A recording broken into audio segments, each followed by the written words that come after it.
하나님의 사람이란 제목으로 함께 말씀을 나누고자 합니다. 여러분은 하나님의 사람입니까? 네. 우리는요, 하나님의 사람이다라고 하면 정말 잘 되고 이 세상 가운데 잘 살 것이라고 기대를 가지고 있습니다. 쉽게 말씀드리면 이 세상 속에서 복 받을 것이다라는 기대를 가지고 있어요. 그러나 하나님의 사람이라고 하는 사람들이 고난을 경험하기도 합니다. 또 핍박을 당하기도 하고요. 또 병들기도 하고요. 또 죽임을 당하기도 합니다. 우리가요, 능력 있고 위대한 사도라고 말하는 사도 바울이 있어요. 그 바울도 죽임을 당했어요. 사도행전을 보면요, 바울의 몸에서 손수건이나 앞치마를 가져다가 병든 사람에게 얹으면 그 병이 나아가고 악기도 나갔다라고 그렇게 기록하고 있습니다. 그만큼 능력이 있는 사람이 사도 바울이었어요. 그러나 그 바울도, 능력이 아무리 있다고 하는 그 바울도 고난을 당했습니다. 바울은요, 성경을 보니까 유대인들에게 40의 하나 감한매를 5번이나 맞았다고 해요. 그러니까 40의 하나 감한매면 39번이죠. 39번 매 맞는 거를 5번 곱하기 5를 해야 되는 거예요. 그리고 바울은 돌에 맞아서 죽은 줄 알고 성 밖으로 내버려진 적도 있습니다. 이렇게 하나님의 일에 최선을 다하고 열심을 다했던 이 사도 바울, 그래 하나님의 사람이라고 인정받았던 이 사도 바울이 복받아서 잘 됐다고 하면 얼마나 좋습니까? 나중에 해피엔딩으로 끝났다면 얼마나 좋겠습니까? 그런데 바울은 어땠냐? 로마로 갔죠. 네, 자기가 상소해서 로마까지 갔어요. 그런데 로마에서 그 로마의 화재 사건에 누명을 쓰고 네로 황제가 지가 불질러 놓고 기독교인들이 불질렀다 해가지고 누명을 씌워가지고 판결을 받아서 순교했다라고 전해집니다. 성경에 바울의 순교에 대한 정확한 기록은 없습니다. 하지만 그가 편지를 통해서 나는 곧 이제 죽게 될 것이다라는 것에 힌트를 남겼어요. 우리 디모데후서 4장 7절 8절을 보겠습니다. 넘겨줘 보세요. 우리 같이 한번 읽어보겠습니다. 시작. 나는 선한 싸움을 싸우고 나의 달려갈 길을 마치고 믿음을 지켰으니 이제후로는 나를 위하여 의의 면류관이 예비되었으므로 주 곧 의로우신 재판장이 그날에 내게 주실 것이며 내게만 아니라 주의 나타나심을 사모하는 모든 자들에게 도니라. 아멘. 바울이 디모데에게 편지를 쓸 때 뭐라고 했습니까? 나의 달려갈 길을 마쳤다. 이 말은 뭐예요? 이제 곧 나의 할 일을 다 끝냈으니까 이제 곧 어떻게 되겠다라는 거죠. 그리고 또 뭐랍니까? 의의 면류관이 예비되어 있다.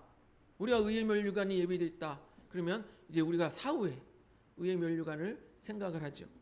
그래서 하나님의 사람 이 사도 바울이 로마에서 순교했다라는 것입니다. 그뿐만이 아닙니다. 여러분, 예수님의 수제자가 누구예요? 베드로잖아요.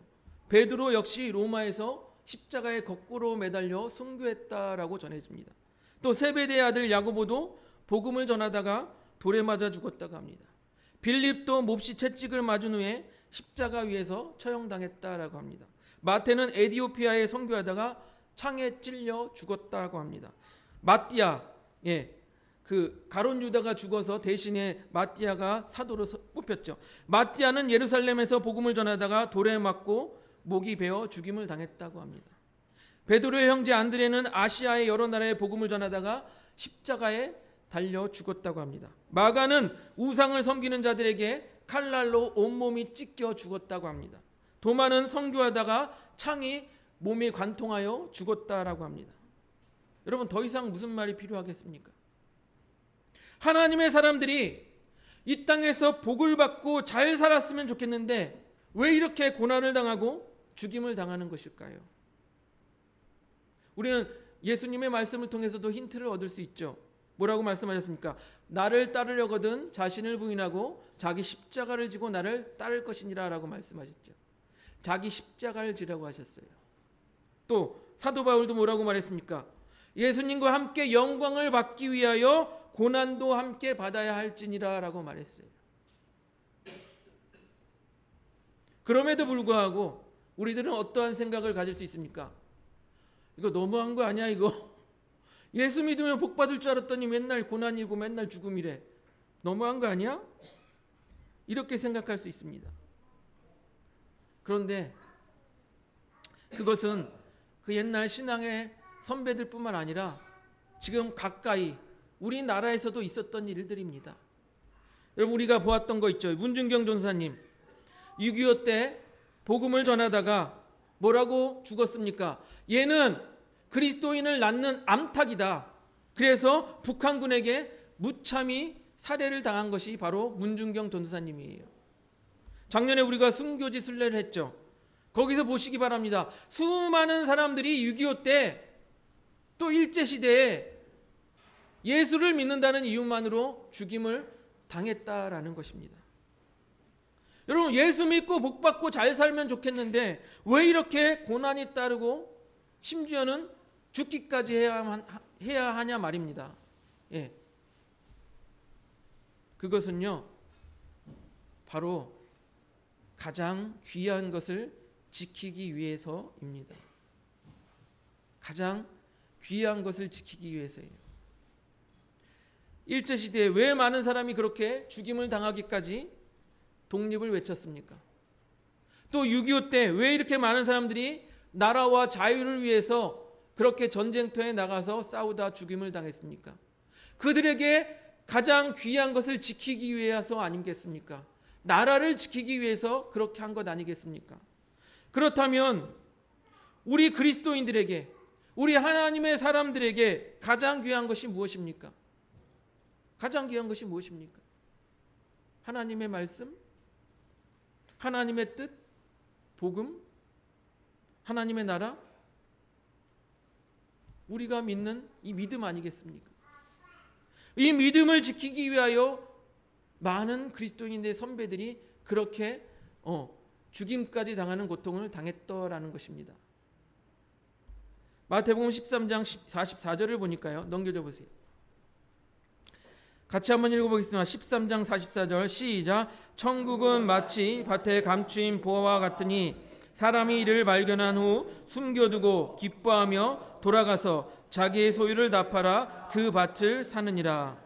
마태복음에서는요, 이렇게 비유를 말합니다. 천국은 가장 귀한 것인데 그 가장 귀한 것을 발견하면 그 자기의 모든 재산을 다 팔아서 그 천국을 살 것이다 라고 말을 하는 거예요. 천국이 가장 귀한 것이기 때문에 나의 모든 재산을 다 팔아서 그것을 사게 될 것이다 라는 거예요. 마찬가지로 우리의 믿음의 선배들 역시 자기의 믿음을 지키기 위하여 자기의 가장 귀한 것, 목숨까지도 내놓는 그러한 순교의 역사를 이루었던 것 아니겠습니까? 무엇이 가장 귀하기 때문이요? 내가 믿는 이 믿음이, 하나님의 뜻이, 예수 그리스도가 이루신 복음이 귀하기 때문에 그것을 지키기 위하여 자기 목숨까지 내어놓은 것 아니겠습니까? 어떤 분들은 그렇게 말할 수 있을 거예요. 그래, 우리 하나님의 사람들이 믿음을 가장 귀한 것으로 여기고 지켜야 하는 것도 알겠는데 우리가 이 땅 가운데 이렇게 맨날 힘들고 고통스러운 삶을 살아야 되겠습니까? 이렇게 묻는 사람들이 있을지 모릅니다. 예전에 오래된 영화 중에 매트릭스라는 영화가 있었어요. 매트릭스. 거기에 보면 그렇게 생각하는 사람이 나옵니다. 영화 안에서 보면요, 진짜 세계는 기계가 지배하는 세계예요. 기계가 사람을 닭장 안에 가두어서 사람이 평생 그 안에 누워서 닭틀처럼 사람이 인간 생체 에너지, 즉 배터리로 이렇게 기계들 자기 배터리로 인간을 사용하고 있어요. 그리고 가짜 세계는 무엇이냐? 그들의 머리를 연결해서 그들의 정신 세계는, 뇌는 이 매트릭스라는 가짜 세계 속에서 결혼도 하고 시집 장가도 가고 장사도 하고 직장도 다니고 밥도 먹고 그렇게 생활하고 있어요. 이게 어느 게 진짜예요, 여러분? 어느 게 진짜입니까? 진짜 육체는 닭장 안에서 그렇게 갇혀서 평생을 살다가 죽는 것이고, 정신은 가짜 세계라는 이 매트릭스 안에서 인간이 사는 삶을 누리고 있다라는 거예요. 그래서 거기서 배신자가 이렇게 말을 합니다. 야, 이것이 가짜면 어떠냐? 나는 그냥 그래도 맛있는 거 먹고 좋은 거 누리면서 이렇게 행복하게 살다 갈련다. 배신자가 그렇게 말해요. 하지만 주인공을 비롯한 그의 동료들은 뭐라고 말합니까? 이 가짜 세계인 매트릭스를 파괴하고 이 모든 사람들을 해방시켜서 진짜 세계로 만들어야 되겠다라고 하지 않습니까? 여러분, 우리의 삶이, 우리의 현실이 고통스럽기만 하다면 얼마나 힘들겠습니까? 오늘 말씀의 주인공 엘리야는 그런 현실을 맞이했습니다. 엘리야가 어떤 사람입니까? 하나님의 사람으로서 부르심을 받아서 이스라엘의 우상들과 싸운 사람 아니겠습니까? 바알과 아세라를 섬기는 선지자 850명하고 싸워서 일대로 싸워서 이긴 사람이 바로 엘리야입니다. 그렇게 엘리야는요, 바알과 아세라를 섬기는 그들이 가짜 신을 섬기고 있다라고 대중 앞에서 그렇게 증거를 했습니다.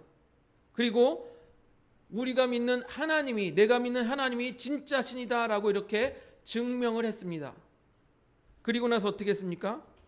바알과 아세라를 섬기는 그 선지자들을 모조리 잡아서 죽였어요. 그랬더니 오늘 말씀에 뭐라고 기록하고 있습니까? 1절에 아합이 엘리야가 행한 일을 이세벨에게 모두 다 말했다라고 하고 있습니다. 바알과 아세라를 섬기는 선지자들을 이 엘리야가 어떻게 칼로 죽였는지 이세벨에게 모두 고하였다라고 말하고 있습니다. 그런데 여러분, 이 이세벨이라는 여자는요, 왕비지만 이 이스라엘의 우상을 들여온 장본인이에요. 바알과 아세라를 들여온 장본인입니다. 그렇기 때문에 이 이세벨은 엘리야에게 무척이나 화가 났어요. 우리 열왕기상 19장 2절을 한번 같이 보겠습니다. 19장 2절 넘겨줘 보세요.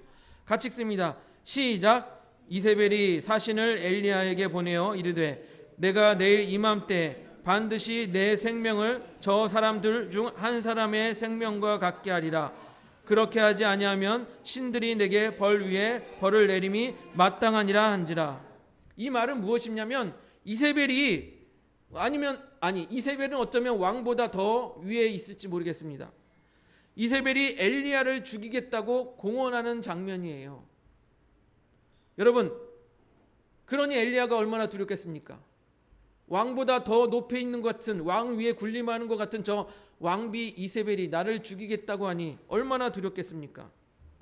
여러분, 하다못해 동네 양아치, 하다못해 사채업자가 죽이겠다고 달려들어도 그렇게 두려운데 한 나라의 왕비가 죽이겠다고 하니 얼마나 두렵겠습니까?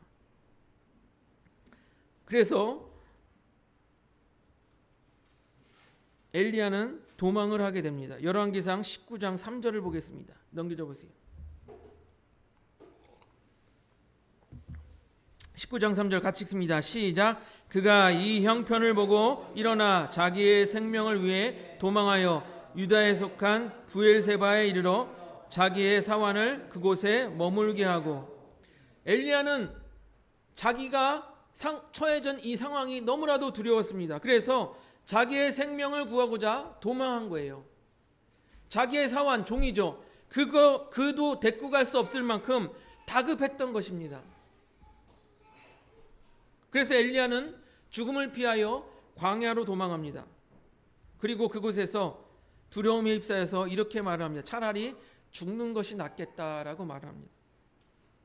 열왕기상 19장 4절 보겠습니다. 넘겨줘 보세요. 같이 읽겠습니다. 시작. 자기 자신은 광야로 들어가 하룻길쯤 가서 한 로뎀나무 아래 앉아서 자기가 죽기를 원하여 이르되 여호와여 넉넉하오니 지금 내 생명을 거두시옵소서. 나는 내 조상들보다 낫지 못하나이다 하고, 이렇게 두려움에 쌓여서 죽는 것이 낫겠습니다. 하나님, 차라리 죽는 것이 낫겠습니다 라고 말한 것이 이 엘리야예요. 그렇게 하나님께 부르짖다가 지쳐서 잠이 들었습니다. 그때 하나님의 위로가 엘리야에게 임하게 되는 것이에요. 우리 열왕기상 19장 5절을 보겠습니다. 같이 읽겠습니다. 19장 5절 시작. 로뎀나무 아래 누워 자더니 천사가 그를 어루만지며 그에게 이르되 일어나서 먹으라 하는지라. 아멘. 저는 이 장면이 참 놀라워요. 천사면요 하나님의 대리자입니다. 하나님의 대리자가 와서 누워 사는 엘리야를 어루만지며 엘리야야 일어나라. 그리고 일어나서 먹어라. 음식까지 준비해 주신 거예요. 육신이 지쳐서 힘들 줄 알고 음식까지 준비해서 엘리야야 일어나 먹어라. 마치 엄마가 지친 아들에게 쓰다듬듯이.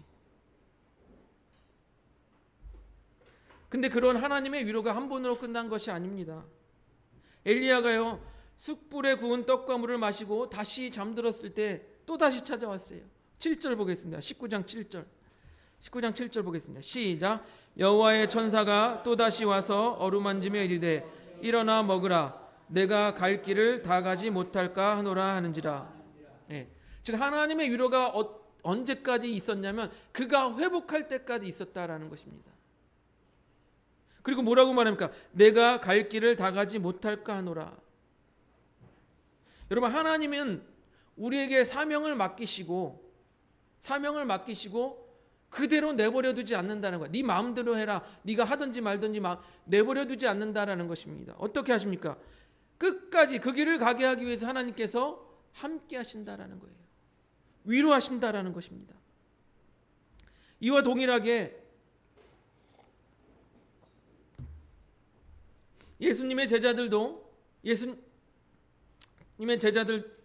예수님도 제자들에게 명령을 하셔. 땅끝까지 이르러 내 증인이 되라 명령하시고 그리고 그냥 버려두지 않으셨습니다.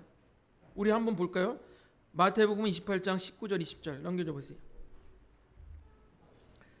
같이 읽어보겠습니다. 시작. 그러므로 너희는 가서 모든 민족을 제자로 삼아 아버지와 아들과 성령의 이름으로 세례를 베풀고 내가 너에게 분부한 모든 것을 가르쳐 지키게 하라.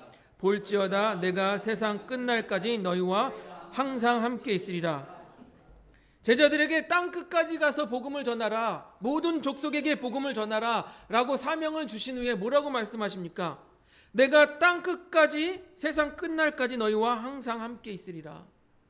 내가 세상 끝날까지 너희와 항상 함께 있으리라 라고 약속하신 거예요. 이 말씀이 지금을 사는 우리 믿음의 사람들에게 가장 큰 힘이 되고 위로가 되는 것입니다. 그렇게 주님께서 함께 하셨기 때문에 우리 처음에 제가 말씀드린 예수님의 제자들, 많은 신앙의 선배들이 죽기까지 이르러 믿음을 지키고 복음을 전할 수 있었다라는 거예요. 왜요? 내가 너희와 항상 함께 있을 것이다 라고 약속하신 그 말씀 때문이에요. 엘리야 때는요 천사들이 하나님을 대신하여 어루만지고 먹을 것을 주고 위로하였습니다. 지금 우리는 어떻습니까? 하나님을 대신하여 성령께서 우리 안에 내주하시고 우리와 함께 하시며 우리를 위로하시고 또한 우리를 믿음의 길로 인도하신다라는 것입니다. 마태복음 10장 18절에서 20절을 보겠습니다. 넘겨줘 보세요. 성령께서 함께 하십니다.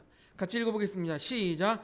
또 너희가 나로 말미암아 총독들과 임금들 앞에 끌려가리니 이는 그들과 이방인들에게 증거가 되게 하려 하심이라. 너희를 넘겨줄 때에 어떻게 또는 무엇을 말할까 염려하지 말라. 그때 너희에게 할 말을 주시리니 말하는 이는 너희가 아니라 너희 속에 말씀하시는 이 곧 너희 아버지의 성령이시니라. 권세자들에게 끌려가서 무슨 말을 할까 두려워하지 마라. 성령이 너희에게 할 말을 일러주실 것이다. 성령이 인도하실 것이다 라고 말하고 있지 않습니까?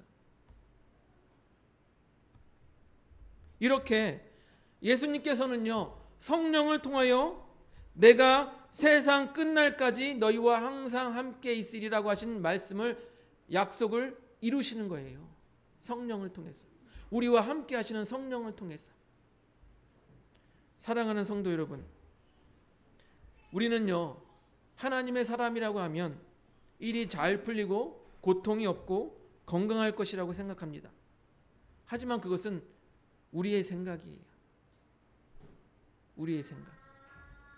하나님의 생각은요, 무엇이냐면 우리를 통하여 하나님의 나라와 하나님의 뜻을 이루기를 원한다라는 거예요. 한번 따라해 보실까요? 나를 통하여 하나님의 나라와 하나님의 뜻을 이루기를 원하신다. 여러분, 단순히 우리가 이 땅에 잘 먹고 잘 살고 건강하고 행복하게 사는 것을 하나님께서 원하지 않는다라는 거예요. 여러분, 냉정하게 말하면 하나님께서는요, 하나님의 관심은요, 우리가 행복하게 사는 것이 아니에요. 우리가 하나님과 함께하길 원하신다라는 거예요. 이해가 되십니까? 하나님의 뜻은요, 우리가 잘 먹고 잘 살고 행복하길 원하는 게 아니라 하나님의 뜻은 하나님과 우리가 함께하길 원한다라는 거예요. 우리가 세상에서 위로를 받는 걸 원하시지 않습니다. 하나님 안에서 위로를 받기 원하시는 거예요. 우리가 세상에서 즐거워하길 원하지 않습니다. 하나님 안에서 즐거워하길 원하시는 거예요. 우리가 세상에서 행복을 찾는 것을 원하시는 것이 아닙니다. 하나님과 함께하며 행복하길 원하시는 거예요. 그렇기 때문에 하나님께서 우리와 함께 하시기 위해서 어떻게 하셨습니까? 임마누엘, 이 땅에 내려오신 것 아니겠습니까? 임마누엘 하신 것 아니겠습니까? 이 땅에 오신 예수 그리스도를 통하여 하나님의 뜻을 이루셨습니다. 예수는 어떤 분이십니까? 근본 하나님과 본체시나 어떻게 했습니까? 하나님이 육신을 입고 이 땅에 내려와 죽기까지 고통을 당한 거예요. 그렇게 하나님의 뜻을 이루신 거예요. 누구를 위해서요? 나를 위해서. 누구를 위해서요? 우리를 위해서요. 그렇기 때문에 하나님의 사람은 어떤 사람입니까? 예수님과 함께 고난도 능히 감당하는 사람이 하나님의 사람이라는 거예요. 심지어 우리는요, 하나님의 사람으로 살려면 앞에 말씀드린 순교자들처럼 순교할 수도 있어요. 여러분, 그래도 하나님의 사람으로 살겠습니까? 그러나 오늘 말씀에서 우리가 함께 본 것처럼 하나님의 사람들이 이 땅 가운데 고통만 있는 것은 아니라는 것입니다. 엘리야를 찾아와서 쓰다듬고 어루만지며 위로하셨던 그 하나님께서 동일하게 우리도 위로하시고 세우신다라는 거예요. 우리가 고통 속에 거할 때, 우리가 어려움에 처할 때 하나님께서 어루만지시고 위로하신다라는 것입니다. 여러분, 그렇기 때문에 위로하시는 하나님이 계시기 때문에 여러분, 엘리야처럼 하나님 차라리 죽는 게 낫겠습니다, 이런 말은 하지 않길 바랍니다. 여러분, 마음속에 하나님 이렇게 힘들 바에는 차라리 죽는 것이 낫겠습니다, 이런 생각은 하지 않기를 바랍니다. 왜요? 성령이 오셔서 우리의 마음을, 우리 상한 마음을 어루만져 주시고 위로하실 것이기 때문이에요. 그렇게 하나님의 사람으로 위로를 받아서 다시 일어서는 우리 하늘봄교회 성도님들이 되시기를 주님의 이름으로 축복드립니다.